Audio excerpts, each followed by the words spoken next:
IVM.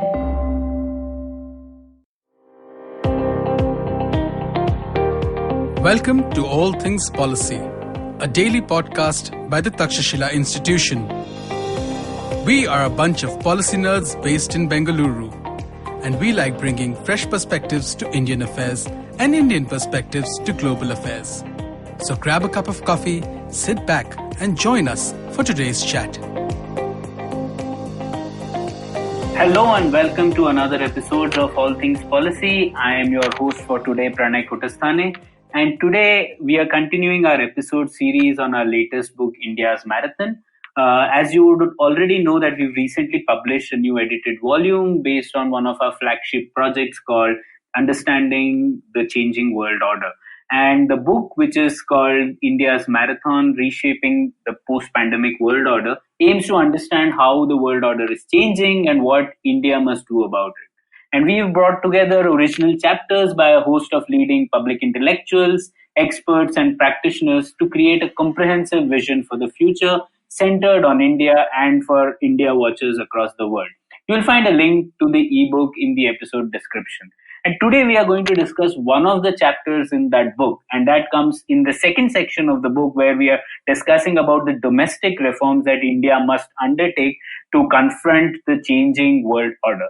And that chapter is by my friend Surya Prakash BS. He is a CA and a law graduate, now working in the non-profit. He's a program director at Daksh, works on many interesting things related to judicial and political performance evaluations, and Surya is also an alumnus of Takstashila's GCPP program.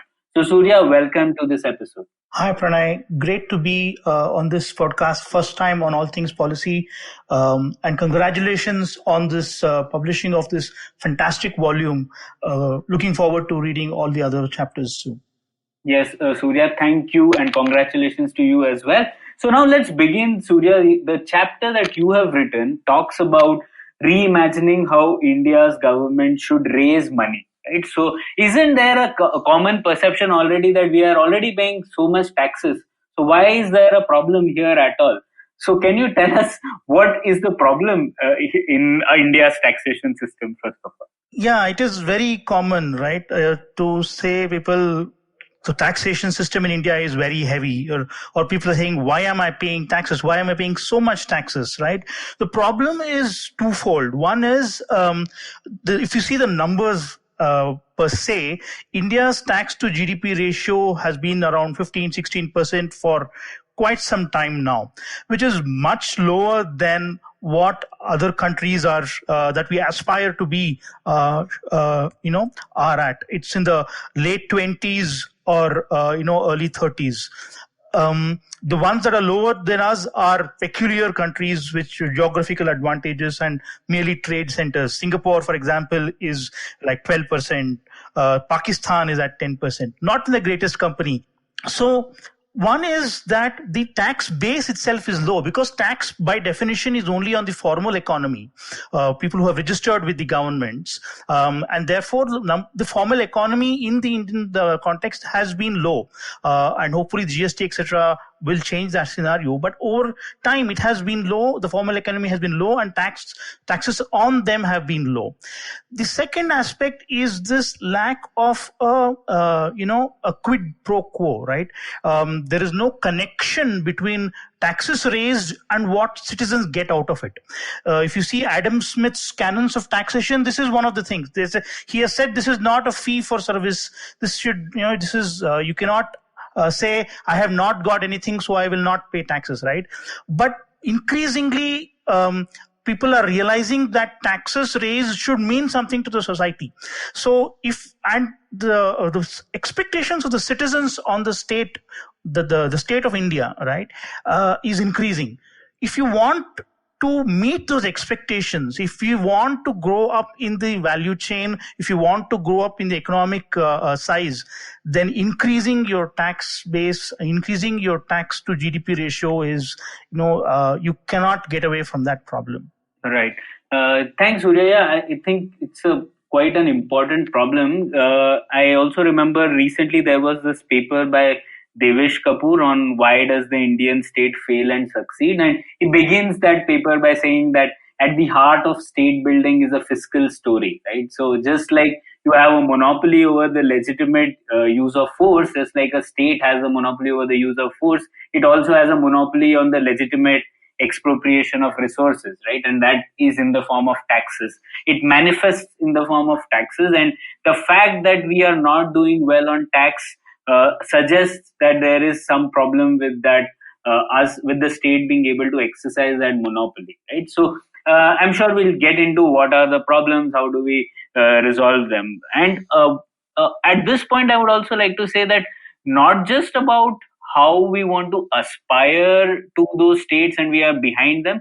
Even if you have a comparison with countries at our GDP, our tax GDP ratio does not, is not very high even when you normalize for that.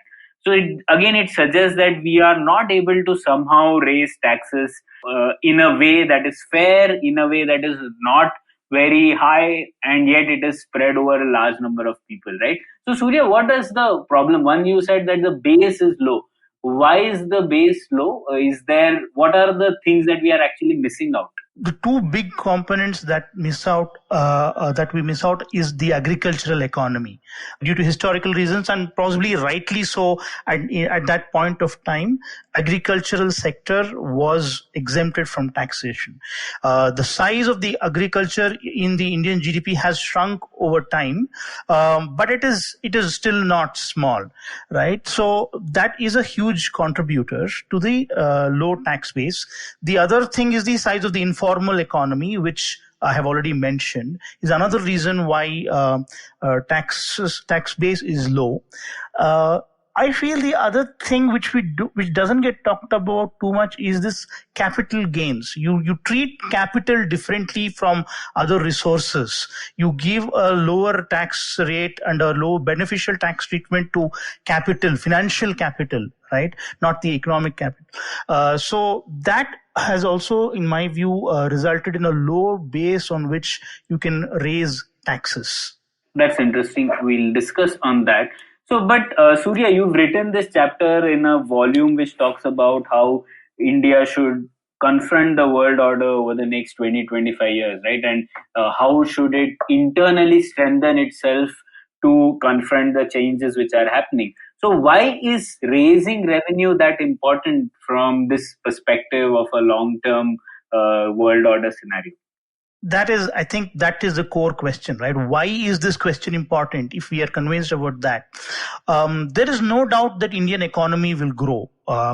Now, what will happen when it grows is what we should now be bothered about. Do we have structures and institutions and tools in place, mechanisms in place to make sure that the growth trajectory and the direction is in the right, is benefiting all parts of the society and economy is the question before us. Now, experience has shown that in over dependence on two taxes. One is your corporate taxes, personal income taxes, and now the GST is not going to be sufficient. It is leading to a centralization of fiscal capacity at a level of governance which is removed from the everyday experience. So the customs duties, corporate taxes, and much of the GST goes towards the union government, which really is supposed to take care, if you look at the scheme of things constitutionally, only at the law and order, the national security, defense, right, and those grand things. The state government, not even law and order, not even law and order. The state, yeah. I stand corrected.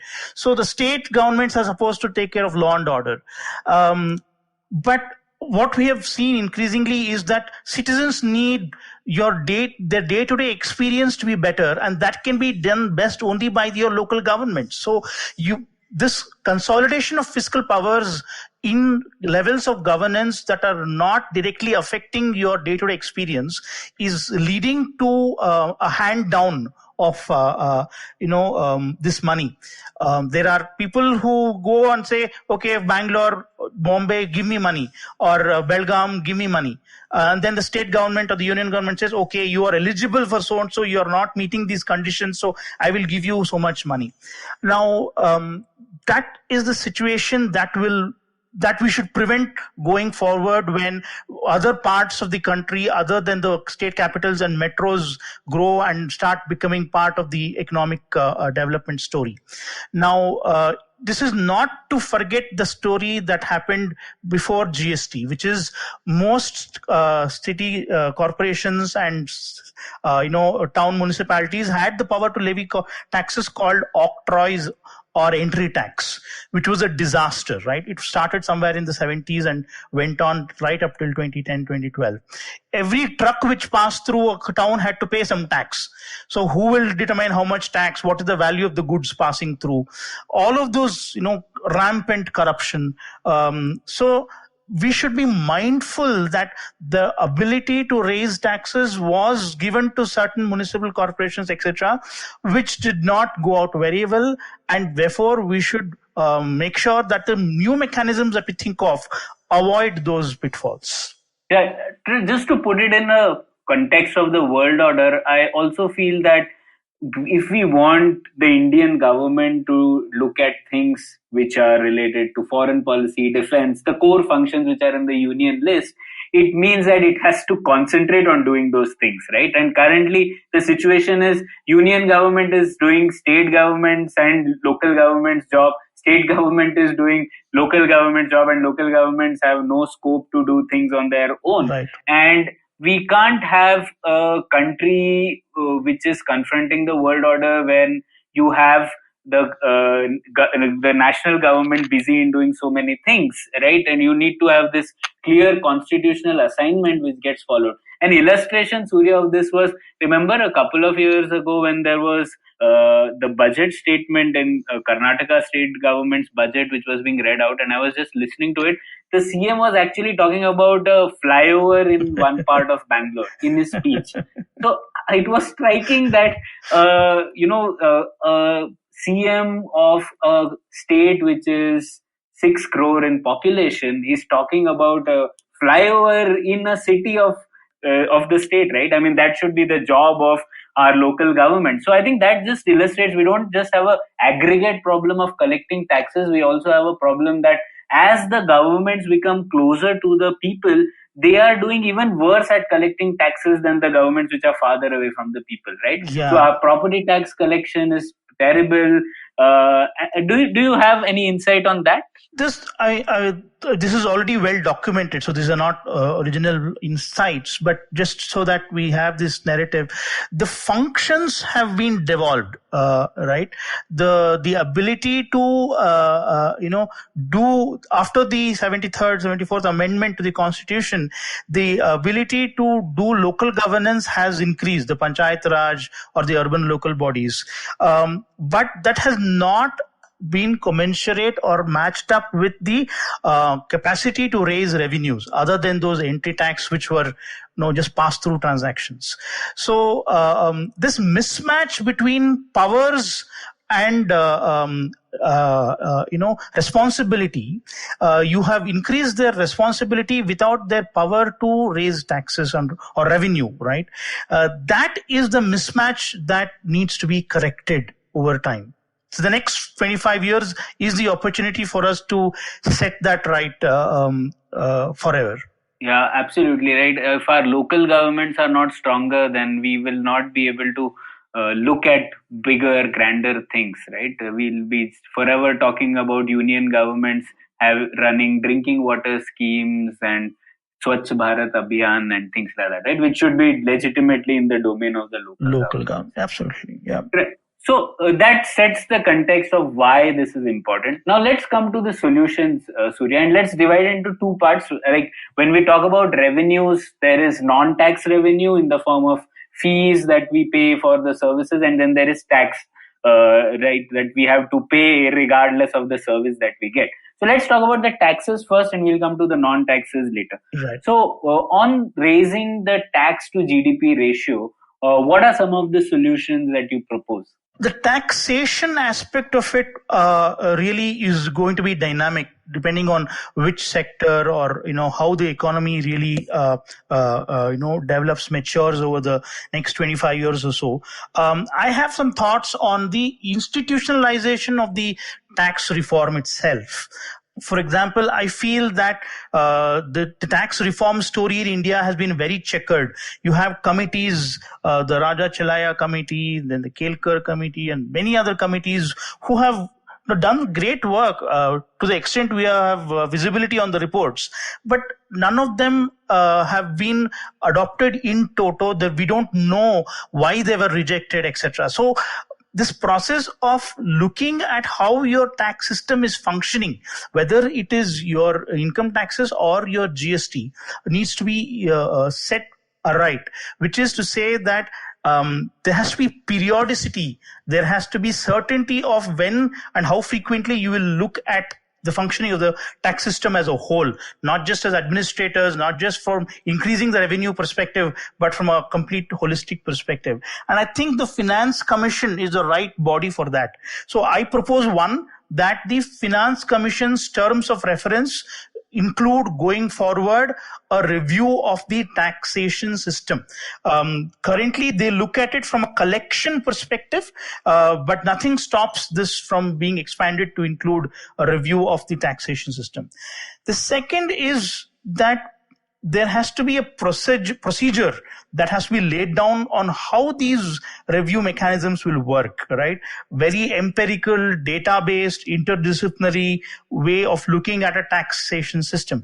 You either have public finance people who look at it from a collection perspective, revenue perspective, or you have lawyers and chartered accountants who look at it very legalistically.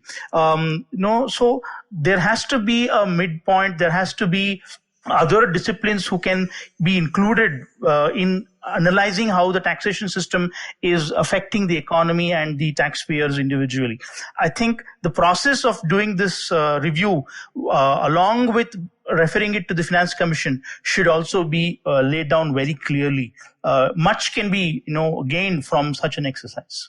Right. So this is the institutional mechanisms that you talk about for improving how we raise our revenue in the form of taxes. Yeah, right. Absolutely. So in terms of specific things that are needed to change on increasing the tax collections itself, what are some of the suggestions there? I think India's tax base, India's taxation is fairly aggressive internationally. So there is no worry for me, unlike other jurisdictions which have been under the lens for like Ireland and, all of those things which allow for exotic structures and unaccountable pass-throughs. India has a very, very robust mechanism for taxation of international trade. So I don't feel that there is a concern for us there. Domestically too, if you see the powers of search, seizure, review, all of these are very robust and possibly used more on the aggressive side. So I don't see any tweaking there to increase the taxation itself. In fact, it should be made more liberal. You should look at taxpayers and citizens as partners, or all of those things. The need for a tax charter has come up, is being discussed. It should be made, it should be included in the statute so that it is something that I can go and ask as a right to the courts. So from a raising of revenue perspective, I think the current taxation system from the income tax side is doing good. On the GST, the scope is for two things. One is further harmonization of rates. There are people who say there should be only one rate of GST. I think that's a bit of a stretch. Maybe we will get there at some point of time. What is possible right now is harmonization of rates. Instead of 5 or 6, it should be down to 3. Some measures have already happened over the last 6 months, and further harmonization is required. The second part of that story is to include more sectors into the tax chain, the GST chain, like electricity, like fuel, right? Petrol, diesel, etc.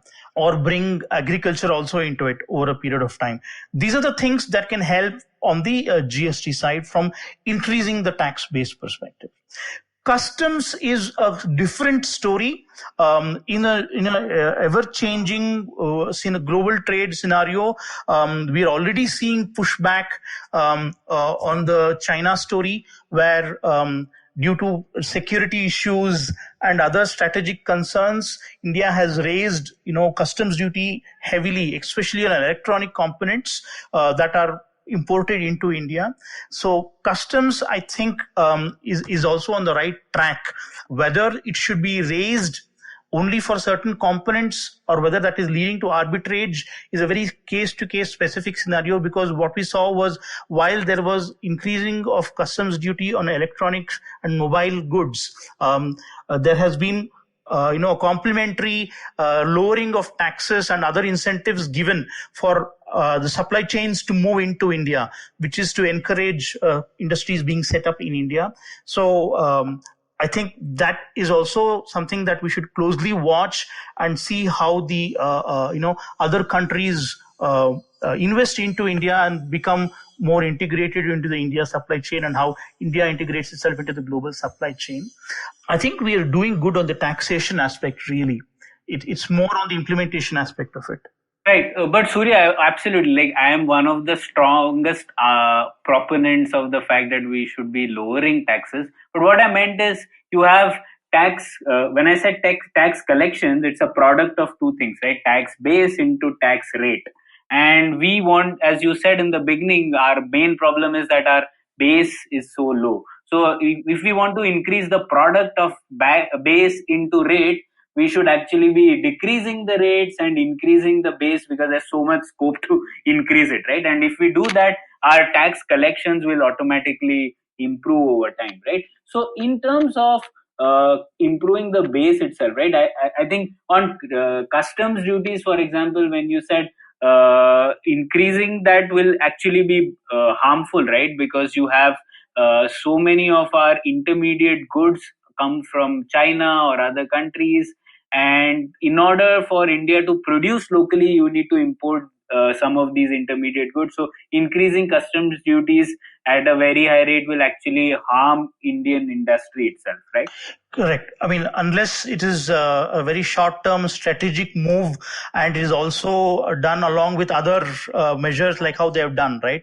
They've lowered corporate tax rates to 15%, like historic low of 15% for new industries that were set up, and and they've also given PLIs for a lot of industries that are now going to be functioning. So it is you have to see it as a whole. It can't be seen as in silos, I would feel. Right. That's one thing. Like from a 20-25 years ago, from a 20-25 years perspective, I wanted to discuss that also with you. Just you look at tax policy right now, it is being used for so many purposes. Right? Yeah. So it is used for giving performance incentive. It is also used for rebates are given to us for everything, right? For donating to a political party, Correct. to doing, buying a house and medical insurance and all that. So I guess one big reform that would be required is just to rationalize this, right? Aim of tax policy should be raise revenue at a fair rate, and then you can do a lot of redistribution, etc. on the expenditure side. You don't need a tax policy to do that, right? What do you think? Absolutely. No, exemptions rationalization has been announced for the last 10 years. We have seen sunsetting of many large tax exemption schemes. There's a lot of industry pushback, but in spite of that, exemptions have been phased out, and there is scope for further tax exemption rationalization, which will happen because some of the sectors themselves are going out of sort of solar, wind power, right? Stuff like that are going through their own churn. So rationalization of exemptions is more on the income tax side. The GST has really very few exemptions, so there is little of a concern on the GST side. It's the income tax side which needs to see more rationalization, possibly even clubbing together of them, so that there is no arbitrage opportunities for corporates and over smart people. Yeah, Surya, there's one more point you mentioned in the chapter about improving tax administration, about separating tax policy formulation from the implementation. So what is this solution about? What is it trying to solve? Yeah, no, this is a recommendation from the Shom committee report that was brought out 7 years back. It was called as the Tax Administration Reform Committee report, an excellent series of reports drawing from international experience and after a lot of consultation. And anybody who's interested in tax reform in India should definitely read these reports. And one of the big things that they call for is institutional change from a tax administration perspective. You have to identify, or rather you have to realize the inherent conflict in the structure. There is a tax person who is supposed to tell you, which is known as an assessment, or internationally it's an audit, right? You say, okay, this is your tax return. You have calculated tax properly. Excellent. Go home. That same person in India is also responsible for collecting more taxes. So it's like a judge who is trying to convict people because he is being incentivized to say more people have committed a crime. So it's the police and the judge sitting in the same position, if for simplicity purposes.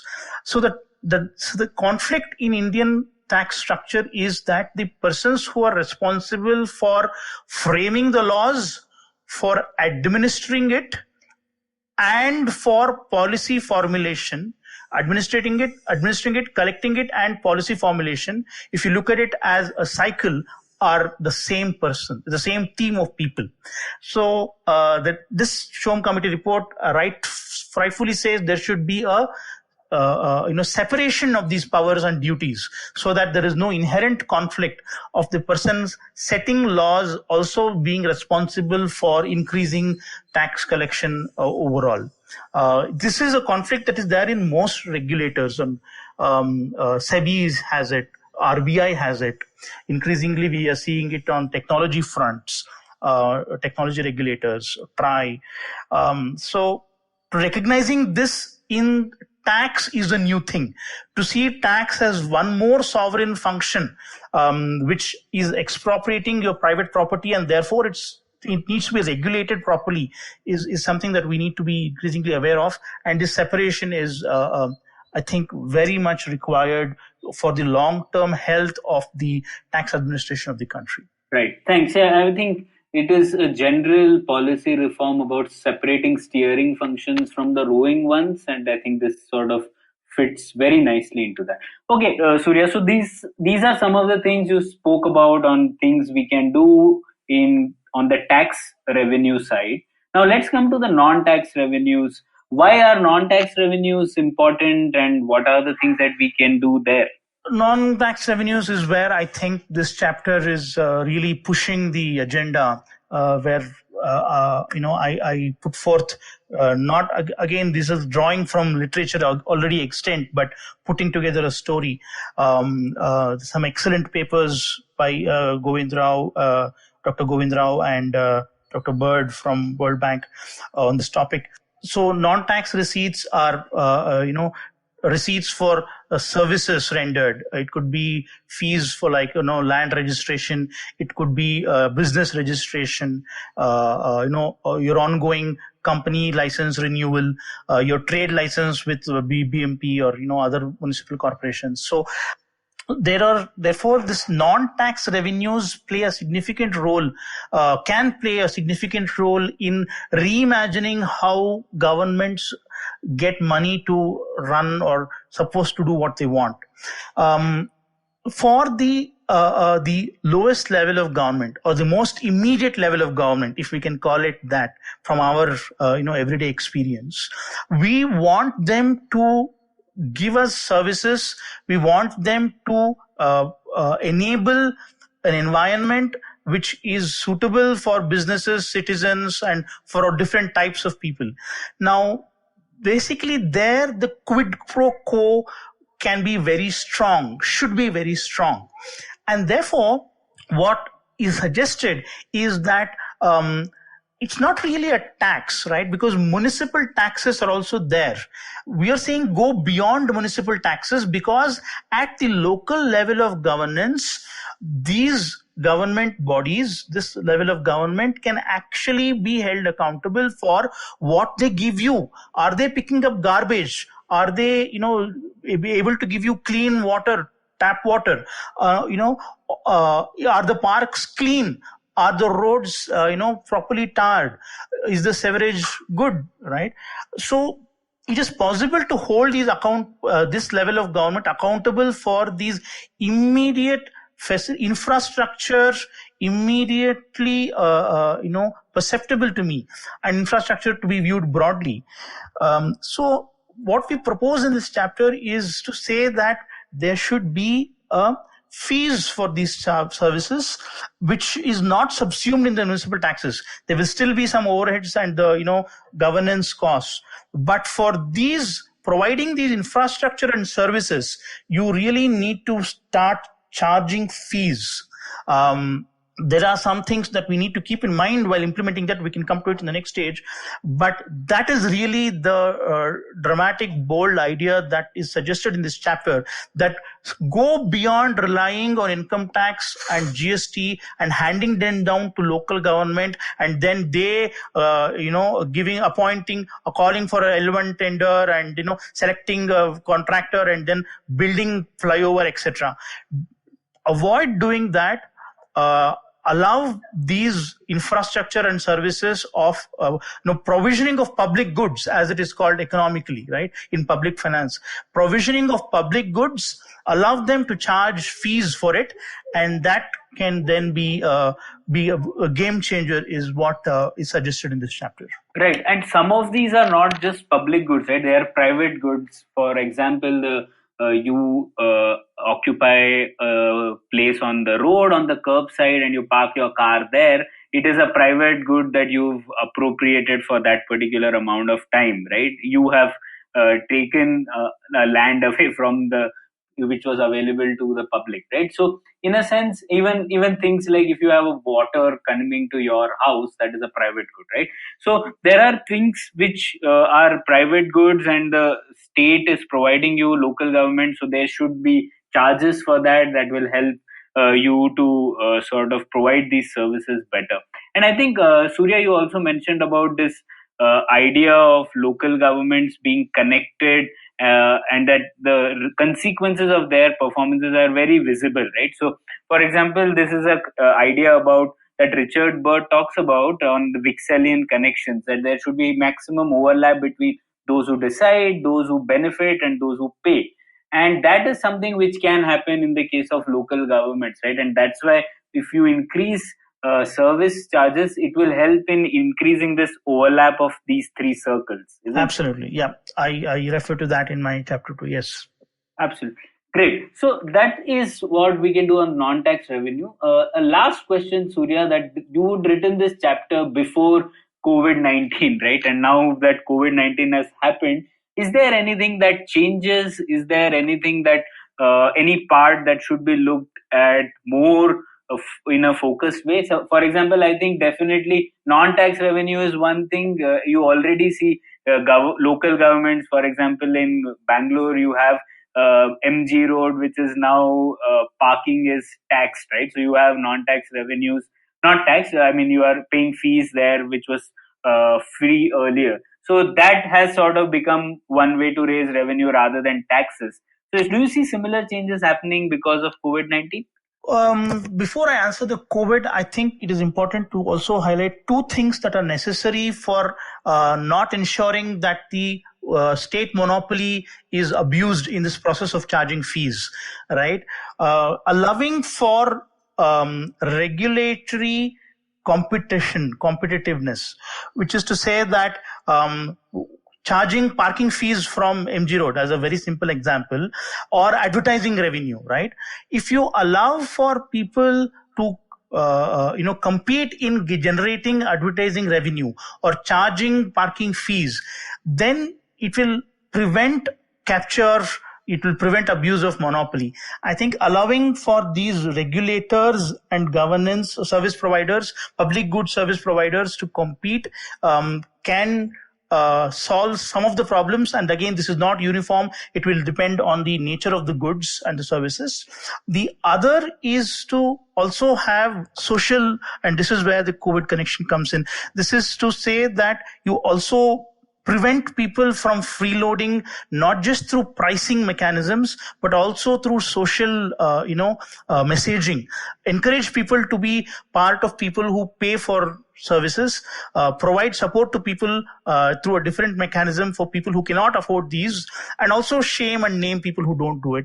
Those are, again, strategies that will need to be very local and specific for kinds of services and kinds of culture in which these are being rendered.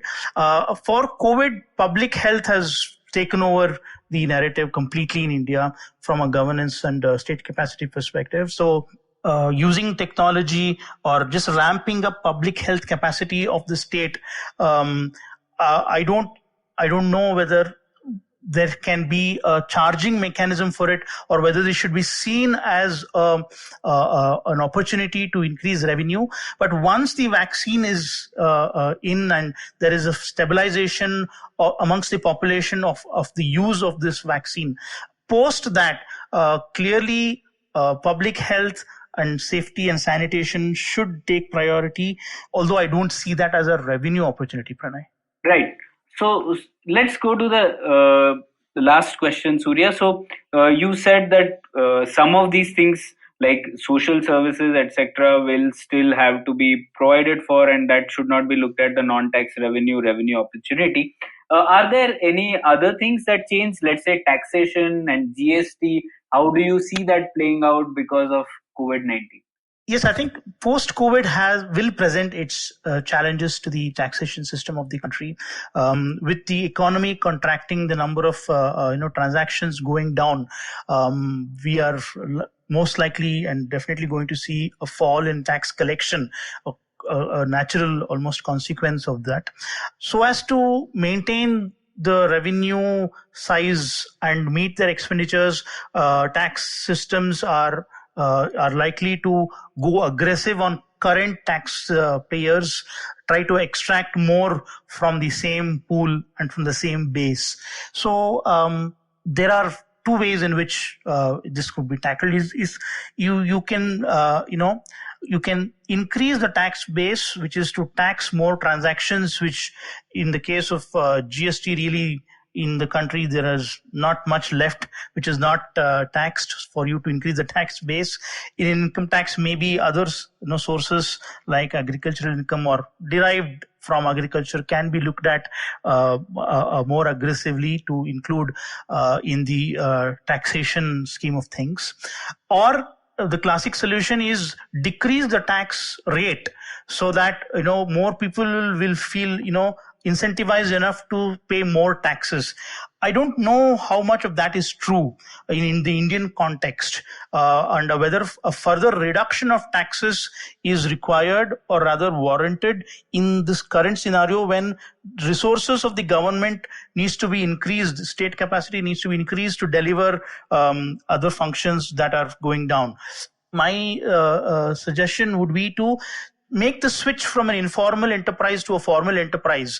And that is going beyond the taxation system, because people choose to remain informal only because of other, negative aspects of the regulatory mechanism, like harassment or delays, or it's just plain complication. So if we can look at the larger regulatory and compliance rules and make them simpler, then more informal business transactions will start becoming formal, and that will lead over a period of time to increasing the tax base of the Indian economy. Right. Thank you so much, Surya, for this insightful contribution.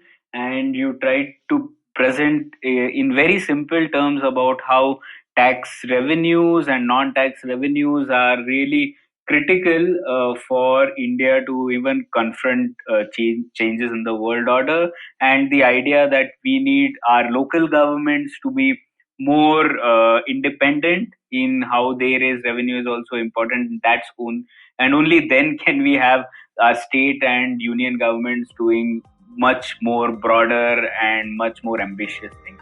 So on that note, I will end this episode. Thank you, Surya, and please do check the book out on Amazon and let us know how you feel about it. Thanks so much, Pranay. If you liked our show, don't forget to check out other interesting podcasts on the IVM network. You can tune into them on the IVM Podcast app, ivmpodcast.com, or wherever you listen to your podcasts. You can also follow IVM on social media. The handle is @IVM Podcasts on Twitter, Facebook, and Instagram. And hey, if you'd like to dive into Takshashila's research on technology, strategy, and economic affairs, check us out at our Twitter handle @Takshashila INST or our website takshashila.org.in. I hope you enjoyed that show. If you aren't following us on social media, please do. We're IVM Podcasts on Twitter, Facebook, and Instagram. So it's been a great week on the network, as it almost always is. Let me give you a couple of highlights that you should definitely check out. Chiki Sarkar was on This Round's on Me with Gauri Devi Dayal. Great conversation. Think you will really enjoy that. Shlok Ramachandran of our new show, Millennial Athlete, who guested on one of our older shows, Football Shirtball. He's a big football fan in addition to being a professional athlete. So I think it's a really interesting connection. And they had a great conversation about football just generally. Nankari, our new show about Indian food, hosted by Sadaf and Archit, talk about laddus this week and basically, how awesome they are. It's Diwali week, and I think that's an apt conversation for them to have. On the Wire Talks podcast, Siddharth Bhatia has a great conversation with Dylan Mohan Gray about his work on Bad Boy Billionaires, specifically around the Vijay Mallya episode. Definitely check out the conversation if you want to know more about that. And finally, let me recommend the Edges and Sledges Cricket podcast this week. They take a look back at the IPL 2020. They go over the final, Delhi versus Mumbai, and how that played out. And they also create their dream IPL 2020 fantasy team. Do check that out. I think you'll enjoy that as well. And with that, I hope to see you again next week. Whether you're an established sports person or a budding one, or simply a sports enthusiast, join us, Tanvi and Shlok. We are two passionate pro badminton players talking policy, mindset, and everything sport. So tune in to the Millennial Athlete every Monday. Only on the IVM Podcast Network. Trust us, it's gonna be lit.